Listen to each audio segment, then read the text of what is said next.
దశరథ మహారాజులాగే దిలీప్ మహారాజులాగే ఖట్వాంగుడు చాలా పరాక్రమవంతుడు. భారతంలో అర్జునుణ్ణి, రామాయణంలో దిలీపుణ్ణి వీళ్ళని పిలిచినట్టుగా స్వర్గంలో దేవతలు రాక్షసులను జయించలేక ఖట్వాంగ మహారాజు సాయం కోరారు. నువ్వు వచ్చి మాకు సాయం చేయవయ్యా. ఈయన దేవలోకానికి వెళ్ళాడు. రాక్షసులను జయించడంలో దేవేంద్రుడికి సాయపడ్డాడు. దేవేంద్రుడు చాలా సంతోషించాడు. నువ్వేమైనా వరం కోరుకో అన్నాడు. చాలామంది చాలా విచిత్రమైన వరాలు కోరుతాడు. అన్నిటికంటే విచిత్రమైన వరం కోరాడు ఆయన. ఆయనకు ఆ సమయంలో జ్ఞానం, విశ్వరూప సందర్శనం అప్పుడు ధృతరాష్ట్రుడికి కలిగిన జ్ఞానం కలిగింది ఆయనకి. వెంటనే ఆయన అన్నాడు, మీకు దివ్య దృష్టి ఉంటుంది కదా, నేను ఎప్పుడు పోతానో చెప్పండి అన్నాడు. ఆయన అడిగిన వరం అది. మీకు దివ్య దృష్టి ఉంటుంది కదా, నా ఆయుర్దాయం చెప్పండి అన్నాడు. దేవేంద్రుడు కాదు, ఇతర దేవతలు ఎవరు ఆ విషయంలో దృష్టి సారించలేదు. దృష్టి సారిస్తే దొరుకుతుంది. వాళ్ళకి తెలుస్తున్నాడు. ఎలా తెలుస్తుంది? దృష్టి సారిస్తేనే దొరుకుతుంది. గూగుల్ సెర్చ్లోకి వెళ్ళి నువ్వు ఖట్వాంగా ఆయుర్దాయం.com అని కొట్టాడు దేవేంద్రుడు, దొరికింది. .com కొట్టకపోతే దొరకదు కదా. గూగుల్ సెర్చ్లో ప్రతిదీ దొరుకుతుంది. నువ్వు కొడితేనే కదా దొరికేది. ఏం కొట్టకుండా ఎలా దొరుకుతుంది? కూర్చుంటే దొరుకుతుందా? దాంట్లోకి వెళ్ళాలిగా. వెళ్ళినా సర్వర్ డౌన్ అంటే మనం చేసేది లేదు. అదేదో ఇందులోకి వెళ్ళాలి కదా. మొత్తం మీద కాసేపటి దొరుకుతుంది, క్షణంలోనే దొరకచ్చు. కానీ ఆ ప్రయత్నం మీద చేయాలి కదా. అలాగే పాపం దేవేంద్రుడు అదేమిటో ఎలాంటిది అడిగో ఎప్పుడు నేను ఆలోచించలో ఒకసారి .com కొట్టాడు. ఖట్వాంగా ఆయుర్దాయం.com అన్నాడు. వెంటనే విచిత్రమైన శబ్దం వచ్చారు. 48 minutes ఓన్లీ అని వచ్చింది. 48 minutes, 2 గడియలు. పూర్వకాలం లెక్క అంతా గడియల్లో ఉండేది. 2 గడియలు అంటే 48 minutes. ఆ మాట చెప్పారు. మరి ఇంకా చెప్పమే, వెంటనే కిందికి వెళ్ళి ఏర్పాటు చేయమన్నాడు. 3 నిమిషాల్లో కిందికి వెళ్ళిపోయే విమానంలో పంపించారు ఆయన. 3 నిమిషాల్లో కిందికి వెళ్ళిపోయే విమానంలో వచ్చారు. ఎంత అమెరికా అధ్యక్షుడు డొనాల్డ్ ట్రంప్ గారు ప్రత్యేకమైన విమానంలో వచ్చినా చచ్చినట్టు 20 గంటల విమానంలో కూర్చోవలసిందే. ఎకానమీలో కూర్చున్నా, బిజినెస్ క్లాసులో మనం కూర్చున్నా, ఆయన ప్రత్యేక విమానంలో వచ్చినా ఈ ప్రత్యేకత అంటే దేంట్లో ఇంకా కొంచెం ముందు రావచ్చు అంతే కదా, కూర్చోవలసిందే కదా, తప్పదు కదా. కూర్చున్నాడు. కానీ ఖట్వాంగుడికి ఏర్పాటు చేసిన విమానం ఎటువంటిదంటే 48 నిమిషాల ఆయుర్దాయం నాకు మీరు ఇచ్చే వరం ఒకటే, వెంటనే కిందికి పంపండి అన్నాడు. 5 నిమిషాల్లో పంపించారు వాళ్ళు. వెంటనే ఆయన ఇంటికి వెళ్ళాడు. కొడుకును పిలిచాడు. వాడు చిన్న వయసు, నాకు అనవసరం ఇవన్నీ అన్నాడు. రాజ్యాభిషేకం చేశాడు. 5 నిమిషాల్లో పట్టాభిషేకం ముగించాడు. సరిగ్గా ఒక్క 24 గంటలు కూడా 48 గంటలే కదండి, 48 నిమిషాలే కదండి ఉన్నది. నిమిషాల మీద ప్రక్రియలు నడిపించాడు. ఇంకా ఆయన చేతిలో అరగంట ఉంది. అరగంట ఉద్యానవనంలో కూర్చున్నాడు. ఓం నమో వాసుదేవాయ, ఓం నమో వాసుదేవాయ. ఆయన అరగంట మాట్లాడకుండా మనస్సుని, బుద్ధిని, ఇంద్రియాలని సమస్తం భగవంతుడి మీద పెట్టాడు. అమరగని ఇంద్రియాళి విషయంబులన్నిటిన్ క్రమమున గాట్పునందడచి గాట్పును గుర్చి మనం బునందు సంయమున తన్మనం వనర ఆత్ముని ఎందొడగూర్చి ఆత్మయోగమున చెలింపకున్న శివుగాంచే మనోజుడు దవ్వులన్ అని నన్నిచోడు కుమార సంభవంలో శివుడు తపస్సును వర్ణించినట్టుగా అంత తపస్సు చేశాడు. అరగంట కేవలం. ఆ అరగంటలో ఆయన మోక్షాన్ని పొందాడు. అరగంట చాలు, ఎక్కువ. అది మేలుకొనడం అంటే, అది మేలుకో. అదే మోక్షం పరీక్షిత్తు పొందడానికి 7 రోజులు పట్టింది. ఖట్వాంగుడికి అరగంట సరిపోయింది. 1/2 నిమిషం కూడా చాలు అంటారు పరమహంస ఒక బోధలో. 1/2 నిమిషం చాలయ్యా అంటారు. అరగంట కూడా అక్కర్లేదు, 1/2 నిమిషం చాలంటారు. మనకి ఒక 1/2 నిమిషంలో అది పొందాలని అనిపిస్తుంది. మరుక్షణం 1/2 నిమిషంలో మనం మారిపోతాం. అందువల్ల పొందలేము. మనం 1/2 నిమిషంలో పొందామనిపిస్తుంది, కానీ వెంటనే మారిపోతాం. ఆ 1/2 నిమిషాన్ని అలా ఖాయం చేసుకోగలిగితే అయిపోయినట్టే ఇంకా. అంతే. ఇప్పుడు ఎవరు మనందరికంటే తెలివైన వాడు? ఖట్వాంగుడు. ఇతర యయాతి మహారాజు కానీ, ఇంద్రద్యుమ్న మహారాజు కానీ చాలామంది స్వర్గానికి వెళ్ళి విచిత్రమైన కోరికలు కోరిన వాళ్ళు, పనికిమాలిన కోరికలు కోరిన వాళ్ళు చాలామంది ఉన్నారు. ఈయన అలా కోరలు. నా ఆయుర్దాయం చెప్పడం చాలా మిగిలింది, నేను చూసుకుంటాను. చెప్పగానే దిగిపోయాడు కిందకి. ఉన్న సమయమే కొడుకు పట్టాభిషేకం చేశాడు. నిమిషాల్లో వెళ్ళిపోయాడు అంతే. ఉద్యానవనం తోటలోకి వెళ్ళిపోయాడు. నూతి దగ్గర కూర్చున్నాడు, చెట్టు కింద కూర్చున్నాడు అంతే. ఏదో ఒకటి చాలన్నాడు అంతే. ఆయన నాకు ఇంక సమయం లేదు. జీవి సాధించవలసిన దాన్ని సాధించాలి. మరుజన్మ ఖట్వాంగ మహారాజుగా వస్తుందో ఖడ్గమృగంగా వస్తుందో ఎవరికి తెలుసు. ఖడ్గమృగంగా వస్తే నేను తపస్సు చేయగలనా? ఇది మేల్కొనాల్సిన విధానం. అందుకే వార్ధకే ముని వృత్తీనాం 50 ఏళ్ళు దాటగానే మనం ఏమనుకోవాలి? రేపే అనుకుంటే ఆ ప్రయత్నంలో ఉండగలుగుతాం. అది ముని వృత్తి. మునే కర్మ మౌనం. 50 దాటిన దగ్గర నుంచి మౌనాన్ని బాగా అభ్యాసం చేయాలి. మౌనం అంటే రమణ మహర్షి మాట మనం గుర్తుపెట్టుకోవాలి. మౌనం అంటే మాట్లాడకపోవడం కాదు. అది మంచిదే. మాట్లాడకపోవడం అభ్యాసం చేయడం మంచిదే. మాట్లాడాలని అనిపించినప్పుడల్లా నోరు మూసుకోవడం, ప్లాస్టర్ వేసుకోవడం మరీ మంచిది. ఓ ప్లాస్టర్ వేసుకుంటే అసలు గొడవ ఉండదు. సంసారం బాగుండాలంటే ఏ నోము చేయాలని నేను అడిగాను, నేను ఎక్కడో అవధానంలో. మోగనోము చేయమని బ్రహ్మాండంగా ఉంటుందని చెప్పాను. అన్ని నోవుల కంటే గొప్ప నోవు మోగనోవు. దానికి సోమవారం మంగళవారం లేదు, ఎప్పుడైనా చేయొచ్చు. భార్యాభర్త ఇద్దరూ చేస్తే మరీ మంచిది, వెంటనే బాగుంటుంది. ఒకళ్ళు చేస్తే సగం బాగుంటుంది, ఇద్దరూ చేస్తే బ్రహ్మాండంగా ఉంటుంది. అన్నీ సైగలే. సైగలతో చెప్పుకుంటే సైగల్లోనే ఒక మహాగాయకుడు ఉన్నాడు, ఆయన పాట అంత అందంగా ఉంటుంది. అన్నీ సైగల్. దెబ్బలాడుకుందుకు ఏముంది అక్కడ? సైగల్ అంతే. సైగల్ పాట అంత హాయిగా ఉంటుంది. దెబ్బలాట్లన్నీ ఎందుకు వస్తాయంటే మాటల వల్లే వస్తున్నాయి. ఇప్పుడేమో మాటలు లేవుగా, చాటింగ్ వచ్చింది. ఇప్పుడు ఏదైతే అది చాటా చీపురు. మాట అయితే మాట, ఇది చాటా చీపురు వెనకాల. ఆవిడ చాట పట్టుకుంది, ఈయన చీపురు పట్టుకున్నాడు, సరిపోయింది. అంతే. ఇంక యుద్ధం మొదలవుతుంది. లలితా సహస్రంలో చెబుతారే సరదాగా 3 నామాలు చెబుతారు, నేను సరదాగా అర్థం చెబుతుంటా. వాగ్వాదిని వామకేసి వన్నిమండలవాసిని అంటారు. దాని అర్థాలు వేరనుకోండి పవిత్రం, కానీ సరదాగా చెప్పుకోవాలంటే వాగ్వాదిని, ఆవిడ వాగ్వాదం మొదలెట్టింది. ఈయన వామకేసి, ఆవిడ జుట్టెట్టుకున్నాడు. అంతే. వన్నిమండలవాసిని, కాపురం అగ్నిమండలం అయింది. వాగ్వాదం వస్తే అంతే ఇంకా. అందుకే 50 ఏళ్ళు దాటాక పిల్లల సంసారాలు బాగుండాలన్నా, మన సంసారం బాగుండాలన్నా నోరు మూసుకోవాలి.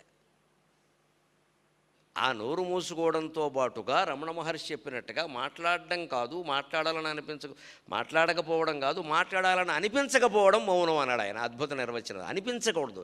లోపల అనిపిస్తున్నప్పుడు ఎందుకు అనిపిస్తుంది, ఏమిటి ఇప్పుడు మాట్లాడి ఏం చేస్తాం, వారెవరు అడగలేదు ఆ విషయాన్ని, అడగకుండా నేను ఎందుకు చెప్పాలి అసలు ఈ విషయాన్ని? మనం చూడండి, మామూలుగా కూర్చున్నప్పుడు ఏదో ఒకటి మాట్లాడాలి కదా అని మాట్లాడతాం. ఎందుకని ఏదో ఒకటి మాట్లాడినా వారినే మాట్లాడినామండి. ఏమీ మాట్లాడుకోకపోతే ఎలా మాట్లాడుకుని ఏం చేస్తారు? కాసేపటికి మాట్లాడుకున్నా గమనించండి, అరగంట అయ్యాక ఆయాసం వచ్చింది, నీరసం వచ్చింది. ఈ మాటల్లో తేలింది ఏమీ లేదు. ఏమిటో ప్రపంచం ఇలా అయిపోయింది. నువ్వేమైనా చేయదలుచుకుంటే చేరదా, ఊరుకోరాదా? ఇప్పుడు నువ్వు అరగంట మాట్లాడడం వల్ల ప్రపంచం ఇంకాస్త పాడైంది. అందుకంటే కొత్తగా బాగుపడింది ఏమీ లేదు. కొన్ని చర్చించి మనం ఏమైనా నిర్ణయం తీసుకుంటామా? అదేం లేదండి. అందరూ చెడిపోతుంటే మన వాళ్ళు చెడిపోతున్నారు, బాగుంది, అందరూ కలిసి చెడిపోండి, సామూహికంగా చెడిపోండి. దానికి చర్చ ఎందుకు మరి? చెడిపోవడానికి. మనం చెడిపోదలుచుకున్నా చర్చక్కల్లా, బాగుపడదలుచుకున్నా చర్చక్కల్లా. మనం చర్చలు ఎక్కువ, చెడ్డమో తెలియదు, బాగుపడమో తెలియదు. అది దానికి తెలియదు, ఇది గురించి చర్చలు ఎక్కువ. ఎందుకు ఈ చర్చలు పని లేక? అందుకని మౌనం వార్ధకేము నివృత్తినాం. 50 ఏళ్ళు దాటిన తర్వాత 70 ఏళ్ళు దాటే వరకు ఆ 20-25 ఏళ్ళు అనడానికి కూడా వాళ్ళు 100 ఏళ్ళు ఎవరు బతుకుతారండి? 80 బతికితే ఎక్కువ. అందుకని 70 వరకు వెళ్ళే వరకు మౌనం. నేను మాట్లాడను. అత్యవసరమైతే చెప్పండి, సమాధానం చెబితే, లేకపోతే ఊరుకుంటా. నమ శివాయ లోపల జపం అంతే. అది కూడా దాటింది. యోగేనాంతే తనుత్యజాం. భగవంతుడు శరీర శాస్త్రం ప్రకారం, ఎనాటమీ ప్రకారం, జ్యోతిష్ శాస్త్రం ప్రకారం ప్రాథమికంగా సగటు ఆయుర్దాయం నిర్ణయించింది మానవులకి 72 ఏళ్ళు. శరీరంలో 72,000 నాడులు ఉంటాయి. 1000 నాడులకు 1 ఏడాది చొప్పున 72 ఏళ్ళు. 70 ఏళ్ళు దాటాయంటే ఇంక 2 ఏళ్ళే. 72 ఏళ్ళు దాటి ఎవరు బతికినా ప్రతిరోజు ఎల్ఐసి వారు బోనస్ ఇచ్చినట్టే లెక్క. ఇప్పటికే ఎక్కువ బతికిన వాడు ఆలోచించుకోండి సుఖంగా. రేపే అనుకుంటే సుఖంగా ఉంటుంది. ఇంకా పర్లేదు అనుకుంటే పర్లేదు నువ్వు అనుకుంటున్నావు, యమధర్మరాజు అనుకోవట్లేదు ఇక్కడ. వాడు దయ్యారయ్యాడు, వాడు బయలుదేరాడు. ట్రాఫిక్ జామ్ వచ్చి ఆగాడు, త్వరలో వస్తాడు. తొందరపడాలి. అప్పుడైనా కట్వాంగుడు 48 నిమిషాలంటే తొందరపడ్డాడు. మనం 70 ఏళ్ళు వచ్చినా పడడం లేదు. ఇంకా అప్పుడు కొత్తగా ఆయన ఏదో సామాజిక సేవా సంస్థలో చేరి మేము 200 పేజీ సింగిల్ రూల్ పుస్తకాలు పంచిపెడుతున్నాం. ఎవడు పంచిపెట్టమన్నాను నేను? దేనికి ఇది? ఇంత చేసి పంచిపెట్టాక ఏమంటాడు, ఆయన ఫోటో వచ్చిందండి, నా ఫోటో పేపర్లో రాలా. నువ్వు ఫోటో కోసం పంచిపెట్టావు సన్నాసి. మళ్ళీ ఈ సామాజిక సేవ అని వీళ్ళు సేవ చేస్తూ ఉంటారని వీళ్ళు చిత్రం. వాళ్ళు అప్పుడు డిన్నర్లు పెట్టుకుంటారండి. 5 లక్షలు డిన్నర్ ఖర్చు పెడతారండి, 5,000 దానం చేస్తారండి. ఈ డిన్నర్లు మానేమనండి. 5,000 డిన్నర్ ఖర్చు పెట్టి 5 లక్షలు దానం చేయమని చేయరండి. వీళ్ళకి అందరికీ పేరు కావాలి. తద్వారా తర్వాత రాజకీయాల్లో ప్రవేశించాలి. ఈయన ఫలానా క్లబ్ అధ్యక్షుడండి, ఫలానా సంస్థ అధ్యక్షుడండి. ఇవన్నీ ఈ వేసవకాలంలో చలివేంద్రాలు ఎందుకంటే తర్వాత ఓట్ల కోసం. లేకపోతే చలివేంద్ర దగ్గర వీడు మొహం ఎందుకు ఎక్కడ మంచినీళ్ళు కూడా ఎగ్గొట్టేలాగా. ఆ మొహం చూస్తే తాగలేము. 16 మొహాలు ఉంటాయండి చలివేంద్రంలో. చలివేంద్రంలో అన్ని మొహాలు అవసరమా? మంచినీళ్ళు అవసరమా? రేపు వేసవకాలం చూస్తాం భాగవతాలు మనం. 16 మొహాలు ఉంటాయి ఇక్కడ. ఎందుకు ఇన్ని మొహాలు? ఆ నీళ్ళు కూడా తాగబుద్ధి అవ్వకుండా. మేము ఇచ్చామని చెప్పాలి. ఎంత కాంక్ష అండి మనిషికి నేను ఇచ్చానని చెప్పడానికి. ఇక్కడ మఠంలో ఉదాహరణ చెబుతున్నానని నేను, అనుమతి లేదు కాబట్టి నేను పేరు చెప్పడం లేదమ్మా. మహానుభావులు ఇక్కడే ఉన్నారు. లక్షల కోట్ల రూపాయలు మఠానికి కార్యక్రమాల నిమిత్తం దానం ఇస్తూ కూడా ఎక్కడ ఒక్క మాట చెప్పరు. తెల్లారకట 4:30కు వస్తారు, 6:30 వరకు ధ్యానం చేసుకుని హారతుల్లో పాల్గొంటారు. వారి దారిని వారు వెళ్ళిపోయి వారి వ్యాపారాలు వారి వ్యవహారాలు చూసుకుంటారు. ఈ మఠంలోనే ఉన్నారు.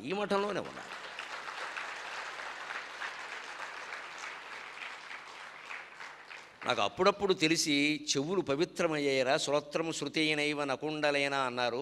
చెవులు ఎప్పుడు పవిత్రం అవుతాయంటే బంగారపు దుద్దులు పెట్టుకోవడం వల్ల కాదుట, మంచి మాటలు వినడం వల్ల పవిత్రం అవుతాయట. ఈ మాటలు విన్నప్పుడు నేను అనుకుంటా, నా చెవులు పవిత్రం అయ్యారా, మహానుభావుని నేను చూడలేకపోయినా నేను విన్నాను చాలే అనుకుంటాను. ఒక్క మాట మాట్లాడరండి, ఎవరితో ఇచ్చామని చెప్పరండి. వస్తారు, వారు చేసేస్తారు. తెల్లారగట్ట 4:30 వస్తారు, వారి కారులో వారు వస్తారు, ఎవరిని ఇబ్బంది పెట్టారు, ధ్యానం చేసుకుంటారు, హారతుల్లో పాల్గొంటారు, వెళ్ళిపోతారు. మళ్ళీ తర్వాత వాళ్ళ వ్యవహారాలు వారు చూసుకుంటారు. ఎందుకంటే మరి అవి చూసుకోకపోతే ఈ దానాలకు డబ్బు ఎక్కడిది? ఇది నిజమైనటువంటి సేవ, ఇది నిజమైన దానం. ఎక్కడా ప్రచారం కోరుకోరు. మనం 5 రూపాయలు దానం ఇస్తాం, 500 పెట్టి ప్రకటన ఇస్తాం జిల్లా అనుబంధంలో. అందులో మళ్ళీ మన మొహం కనపడలా, పెద్దది వెయ్యలా. ఇది అందుకే ఈ పరిస్థితి మారాలి అంటే ఉన్న యోగేనాంతే చనుచ్చేజాం. 70 ఏళ్ళు దాటాక అసలు ఇది వద్దు, నువ్వేం చేయొద్దు, ఊరుకో, ఏ సేవ వద్దు, ఓ చోట కూర్చో, నాకు తెలిసి తీరవలసిందే. అప్రాప్య బోధిం బహుజన్మ దుర్లభాం నైవాసనాత్ కాయమతశ్చరిష్యతే. గౌతమ బుద్ధుని యొక్క జీవిత చరిత్రలో ఉంటుంది ఈ మాట. బుద్ధుడు చెట్టు కింద కూర్చున్నప్పుడు, బోధివృక్షం కింద ఒక భయంకరమైన పట్టుదలతో కూర్చున్నట్టు ఆయన. ఏదైనా కానీ నేను ఎక్కడి నుంచి లేవను. అప్రాప్య బోధిం బహుజన్మ దుర్లభాం నైవాసనాత్ కాయమతశ్చలిష్యతి. త్వగస్తి మాంసం విలయం చేయాతు. నా శరీరం ఎండిపోని, చర్మం ముక్కలై రాలిపోని, ఎముకలన్నీ ముక్కలై నుగ్గైపోనాయి. అప్రాప్య బోధిం బహుజన్మ దుర్లభం. 100 జన్మలెత్తినా లభ్యం కానటువంటిది ఆ ఆత్మజ్ఞానం, ఆత్మసాక్షాత్కారం అనేది ఉందే, అది జరిగే వరకు నైవ ఆసనాత్ కాయమతశ్చలిష్యతే. ఈ శరీరం ఎక్కడి నుంచి చెలించదు, ఏమైనా కానీ అన్నాడు ఆయన. కలిగిందా లేదా ఆయనకి? ఆ పట్టుదల ఉండాలి. మహాసామ్రాజ్యాన్ని ఆయన వదిలిపెట్టాడే, మమకారాలను మనం వదిలిపెట్టలేకపోతున్నాం. మనవరాల పెళ్ళి చూసి వెళ్ళిపోవాలని. నీ మనవరాల పెళ్ళి ఏమన్నా వెంకటేశ్వర స్వామి కళ్యాణమా తల్లి? ఇప్పుడు చూడకపోతే ఆవిడికి నష్టమా, నీకు నష్టమా? ఈ మనవరాలు ఏమైనా సీతాదేవా? మన కాంక్షలు ఇలాగే ఉంటాయి. ఎందుకంటే అక్కడేదో ప్రాధాన్యం. మామగారు దగ్గరుండి మనవరాలు పెళ్లి జరిపించారంటే ఏదో అంటే ఎంత ఆనందమో, ఏదో అనే 2 అక్షరాలు. ఆ ఒక్కటే అనకపోతే పట్టించుకోవడమే లేదు. ఇక్కడ ముసల్దాన్ని ఇక్కడ బారేశారు, నన్ను వాళ్ళంతా అక్కడ కూర్చున్నారు. ఎందుకు కూర్చుని ఇది? రేపు పొద్దున్న ఎక్కడ బారేస్తారో తెలియదు వీళ్ళంతా కలిసి. ఇక్కడ బారేశారంటావు, రేపు పొద్దున్న ఇంకెక్కడ బారేస్తారు, బయట బారేస్తారు బయటికెళ్ళి. ఆ కూడా ఆలోచించాలి. ఈ మనవరాలు మెడలో 3 ముళ్ళు, నీకు ఎందుకేమో 3 ముళ్ళు 36 ముళ్ళు పని లేక. అసలు నువ్వు ముళ్ళు వేసుకోకుండా ఉంటే ఈ మనవరాలు ఉండేది కాదు. నువ్వు ముళ్ళు వేసుకోబట్టే కదా మనవరాలకు వచ్చిన పరిస్థితి. నువ్వు అక్కడ ముళ్ళు వేసుకోకుండా ఉంటే గొడవ లేదు. నువ్వు వేసుకున్నావు, మనవరాలు వదలట్లేదు. ఈ కామాటం ఎక్కడ? జీడి పంగలా పట్టుకునే మహాసామ్రాజ్యాలు వదిలేశారండి వాళ్ళు. మమకారాలు మనం వదలలేకపోతున్నాం. మళ్ళీ మనం లలితా సహస్రం చదివితే నిర్మమా మమతాహంత్రి మనం చదువుకుంటాం. అదేంటే ఆ నామం చదివితే పుణ్యం. అదేమిటో మమకారం మనం వదలం. నిర్మమా మమతాహంత్రి 100 సార్లు చదువుతాం. ఇది ఆచరణ వైఫల్యం అంటే ఇది వివేకానందుడు చెబుతాడు. సమస్త సిద్ధాంతాలు, వేదాలు, శాస్త్రాలు, పురాణాలన్నీ ఎందుకు దెబ్బతింటున్నాయంటే ఆచరణ వైఫల్యం వల్ల అంటాడు. మనం చదివేస్తాం, పైగా మనం ఎంత గొప్ప మాట పుట్టించామంటే వినడమే పుణ్యం. ఎంత గొప్ప మాట, ఇంతకంటే అబద్ధం ఇంకోటి లేదు. నేను ఇందాక అబద్ధం చెప్పాను, నేను ప్రేమిస్తున్నాను అనేది. ఇది 2వ అబద్ధం. ఇది వినడమే పుణ్యం అనేది పెద్ద అబద్ధం. ఇది ముందు ఇది నమ్మకండి. వినడం ఎప్పుడూ పుణ్యం కాదు, వింది నువ్వు ఆచరిస్తేనే పుణ్యం. వినడం పుణ్యం ఏంటంటే అర్థం లేని మాట, వినేసి వెళ్ళిపోతావా?